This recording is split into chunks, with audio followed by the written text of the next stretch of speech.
Assalamualaikum warahmatullahi wabarakatuh. Hai, jumpa lagi. Di video pembelajaran kali ini kita akan membahas materi tentang kelas 3, tema 5 cuaca, subtema 3, pengaruh perubahan cuaca terhadap kehidupan manusia pada pembelajaran yang kelima. Disimak sampai habis ya videonya. Sepulang sekolah, Siti menonton berita di televisi. Pembawa acara menyampaikan perakiraan cuaca hari ini. Cuaca di daerah Siti diperkirakan hujan. Awalnya, Siti berencana bermain sepeda bersama Lani.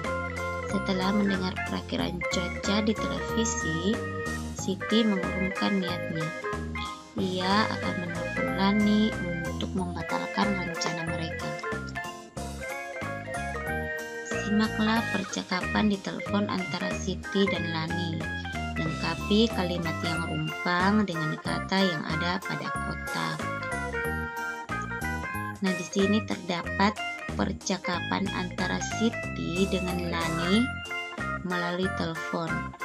Di percakapan Siti dan Lani ini terdapat beberapa kalimat rumpang yang harus kita lengkapi menggunakan kata yang ada pada kotak di atas ini. Di kotak ini ada kata perakiraan, mendung, berawan, sepeda, batalkan, esok, hujan, cerah. Kata-kata inilah yang akan kita gunakan untuk melengkapi kalimat-kalimat rumpang pada percakapan antara Siti dengan Lani. Halo, selamat siang. Bisa bicara dengan Lani? Kata Siti. Halo, iya ini Lani. Siapakah ini? Kata Lani. Hai Lani, ini Siti. Kata Siti. Hai Siti, ada apa? Kata Lani. Lani, aku baru saja menonton titik-titik cuaca. Kata yang tepat untuk melengkapi kalimat rumpang ini yaitu perakiraan. Diperkirakan sore ini akan titik-titik dan titik-titik di daerah kita. Nah, untuk kalimat ini, kata yang tepat untuk melengkapinya yaitu berawan dan mendung. Jadi kalimat lengkapnya, Lani, aku baru saja menonton perakiraan cuaca. Diperkirakan sore ini akan berawan dan mendung di daerah kita, kata Siti. Oh ya? Wah, padahal kita berencana akan main titik-titik keliling kompleks sore ini. Nah, untuk kalimat ini, kata yang tepat untuk melengkapinya yaitu kata sepeda. Kalimat lengkapnya, oh ya, wah, padahal kita berencana akan main sepeda keliling kompleks sore ini, kata Lani.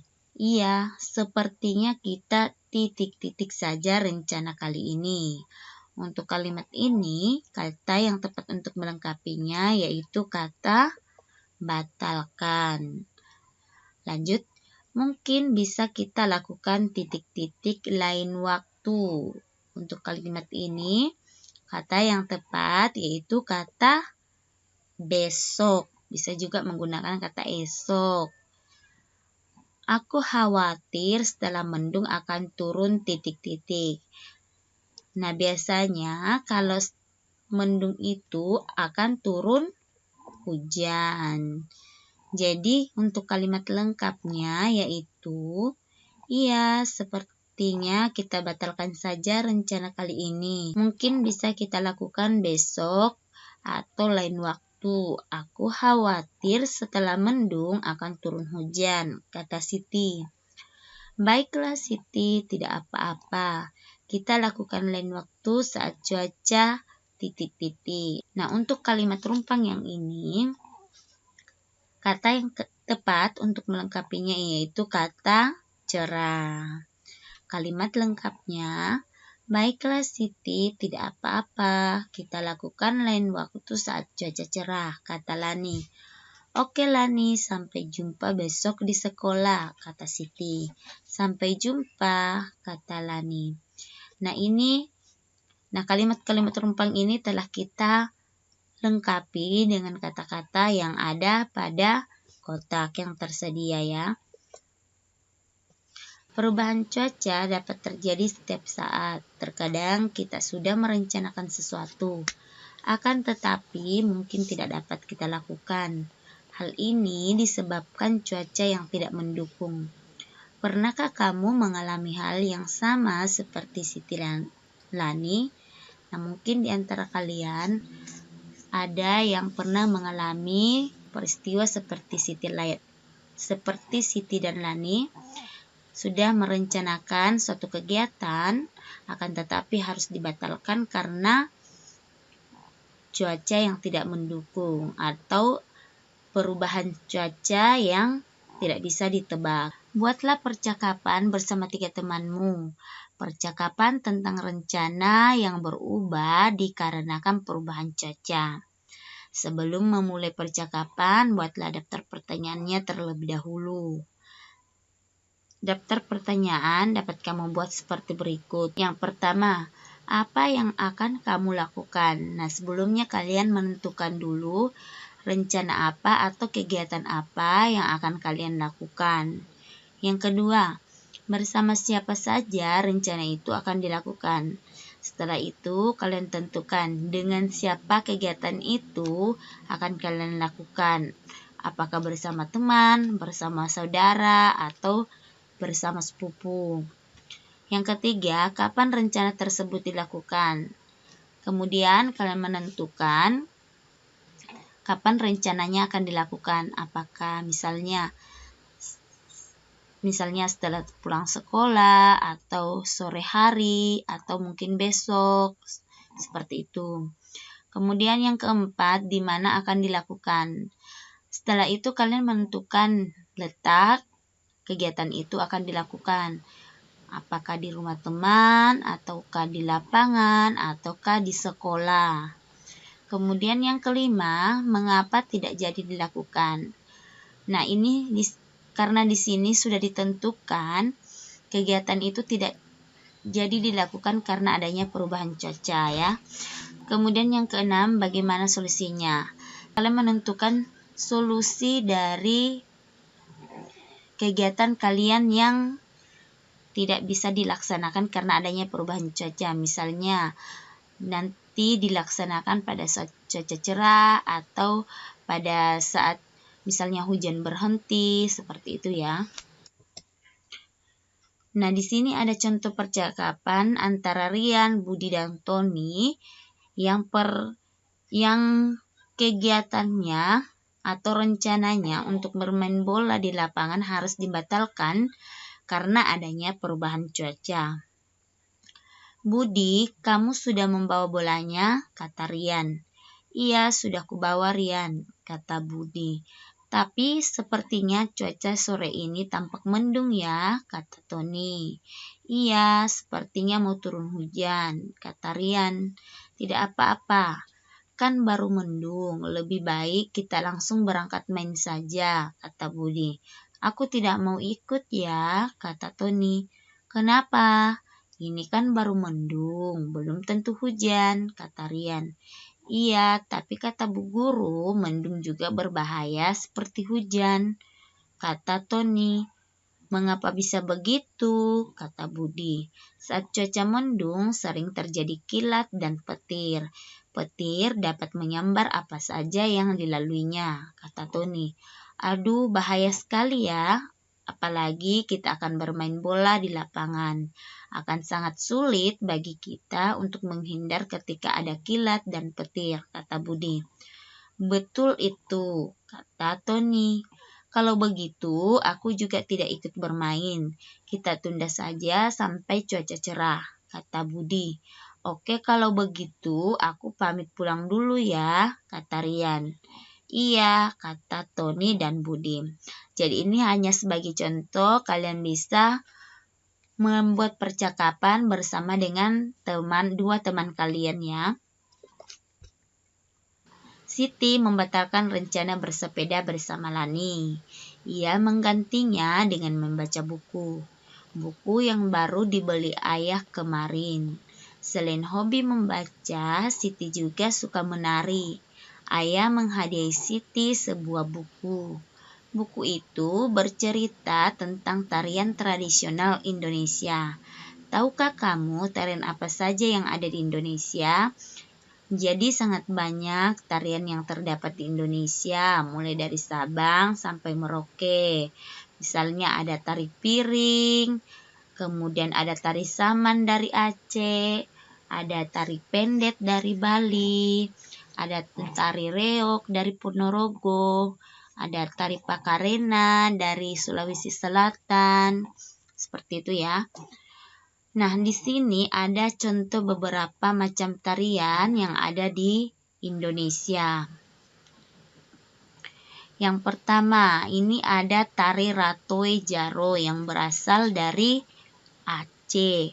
Yang kedua, ada tari Tortor yang berasal dari Sumatera Utara. Kemudian ada tari piring yang berasal dari Sumatera Barat. Ada tari serimpit yang berasal dari Yogyakarta. Ada tari balendadas yang berasal dari Kalimantan Tengah. Ada tari reog dari Ponorogo. Kemudian ada tari lenso dari Maluku. Dan ada tari pendet dari Bali. Dan masih banyak lagi macam tari yang ada di Indonesia. Berlatihlah satu tarian Nusantara. Kalian dapat belajar dari teman. Dapat juga dengan orang tua teman yang pandai menari. Atau belajar melalui video. Cintailah budaya Nusantara kita. Latihan menari sungguh menyenangkan. Ini dapat dijadikan kegiatan alternatif di saat hujan. Selesai berlatih, Siti beristirahat sejenak. Siti menikmati buah semangka yang telah disiapkan oleh ibu. Satu buah semangka awalnya dipotong menjadi 2 bagian, lalu dipotong lagi menjadi 4 bagian. Siti baru memakan 1/4 bagian. Ia akan melanjutkan 1/4 bagian lagi setelah makan malam. Pernyataan di atas dapat kita tulis dalam bentuk operasi matematika.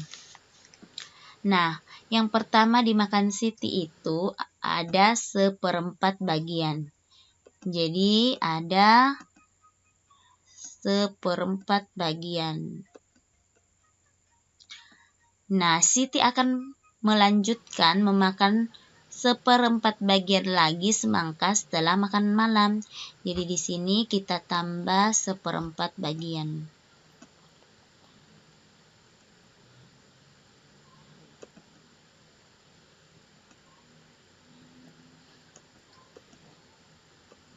Nah, setelah itu kita jumlahkan. Nah, kita perhatikan dulu. Karena penyebut dari kedua pecahan ini sama, yaitu 4, maka langsung saja kita tulis penyebutnya di sini 4. Nah, yang akan kita jumlahkan di sini adalah pembilangnya. Jadi, 1 ditambah 1 sama dengan 2. Jadi, jumlah semangka yang akan dimakan Siti keseluruhnya adalah 2/4 bagian. Seorang petani memiliki sepetak sawah. Ia mencangkul 1/4 bagian sawah. Kemudian ia mencangkul lagi 2/4 bagian sawah. Berapa bagian sawah yang telah dicangkul petani? Ya, kita perhatikan mula-mula petani ini mencangkul 1/4 bagian sawahnya. Sini kita tulis 1/4. Kemudian ia mencangkul lagi 2/4. Jadi dia mencangkul lagi 2/4 bagian sawahnya. Nah, di sini kita jumlahkan.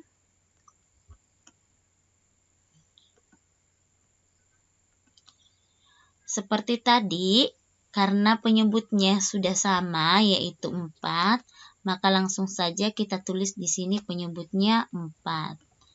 Kita jumlahkan pembilangnya. 1 ditambah 2 sama dengan 3. Jadi bagian sawah yang telah dicangkul petani adalah 3/4 bagian.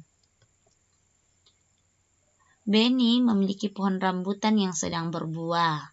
Benny berhasil memetik 1/5 keranjang, sementara ayah berhasil memetik 3/5. Berapa jumlah rambutan yang berhasil dipetik Benny dan ayah? Jadi Benny memetik 1/5 keranjang rambutan. Kemudian ditambah ayah memetik 3/5 keranjang rambutan.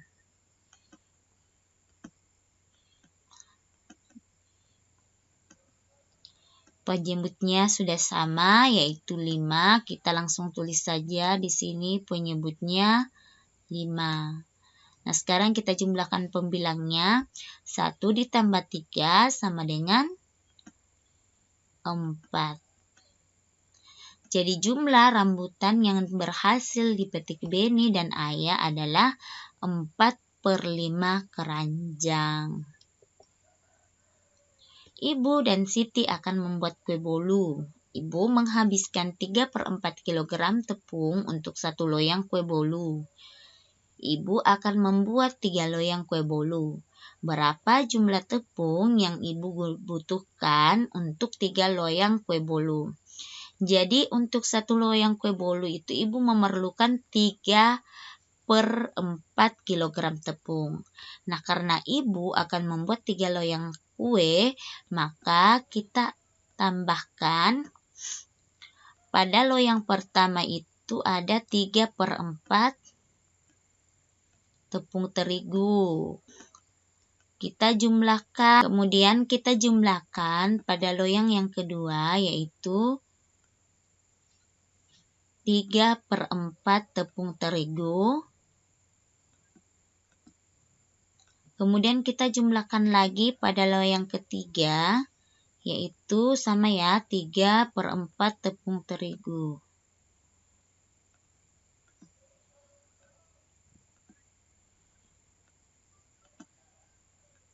Maka jumlah keseluruhan tepung yang digunakan yaitu, di sini ada 3 bentuk pecahan.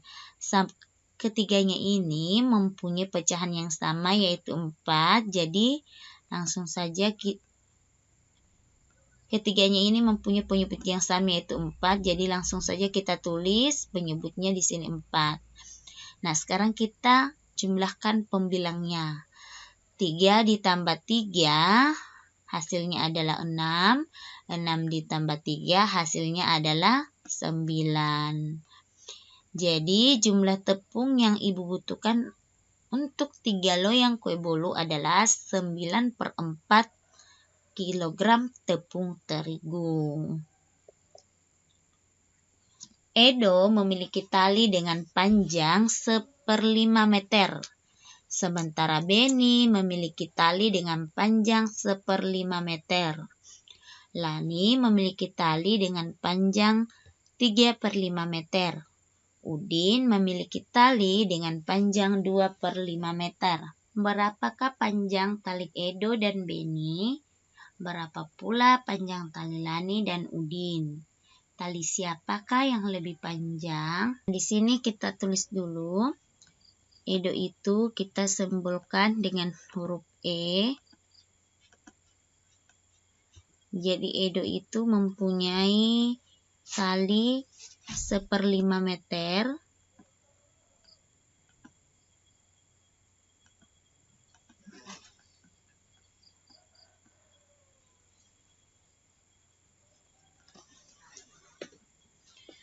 Kemudian Benny kita simbolkan dengan huruf B.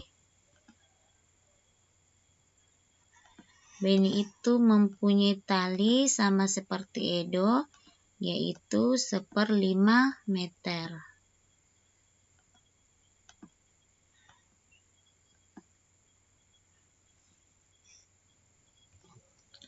Nah, sekarang Lani mempunyai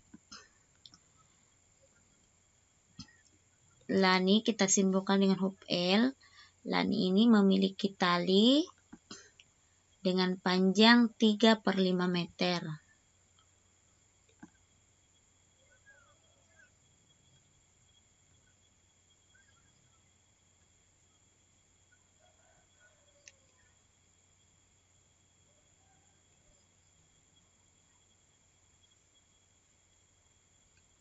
Kemudian Udin kita simpulkan dengan huruf U. Udin ini mempunyai tali dengan panjang 2/5 meter.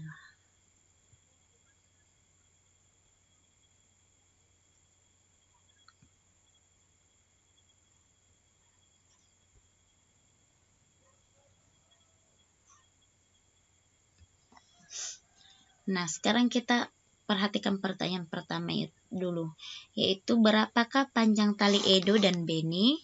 Nah, sekarang kita jumlahkan panjang tali Edo dan Beni ya. Jadi di sini kita tulis panjang tali Edo dan Beni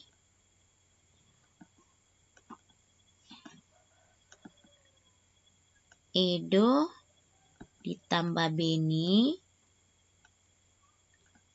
Jadi panjang talinya ya, yaitu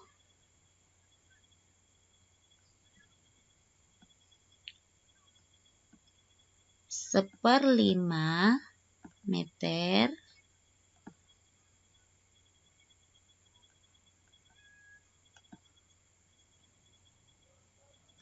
ditambah 1/5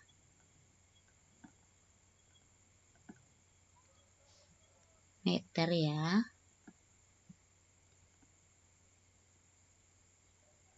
Nah, karena penyebutnya sama yaitu 5, langsung saja kita tulis di sini penyebutnya 5. Nah, pembilangnya kita jumlahkan 1 ditambah 1 sama dengan 2. Jadi panjang tali Edo dan Beni yaitu 2/5 meter. Sekarang kita pertanyaan kedua. Berapa pula panjang tali Lani dan Udin? Nah, sekarang kita tulis di sini Lani ditambah Udin. Tali Lani panjangnya yaitu 3/5 ya, 3/5 meter. Kemudian kita jumlahkan dengan tali Udin yang panjangnya itu 2/5 meter.